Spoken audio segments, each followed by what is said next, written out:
प्रत्येक ग्रहाला एक स्वभाव दिलेला आहे ज्योतिषशास्त्राने. काही सत्वगुण प्रधान ग्रह आहेत, काही तमोगुणी ग्रह आहेत. मंगळ हा क्रोधी ग्रह आहे, तमोगुणी आहे, धैर्यवान आहे.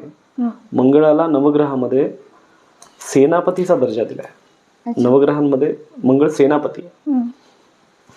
एकदम क्विक ऍक्शन घेण्याची मंगळाची सवय असते. आणि भावनिक तत्व मंगळाला मान्य नाहीये. मंगळ हा प्रॅक्टिकल आहे. म्हणजे तो प्रत्येक क्रिया करण्यावर भर देतो.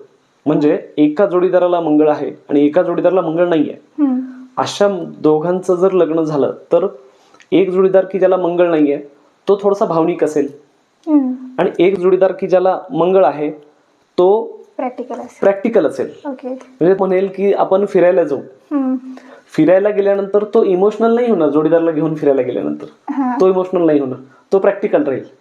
आणि दुसरा जोडीदार जो आहे, मग तो पत्नी असो का पती असो, तो इमोशनल होईल, सौंदर्याभिरुची दाखवेल, त्यानंतर तिथल्या वातावरणात समरस होण्याच्या चर्चा करेल.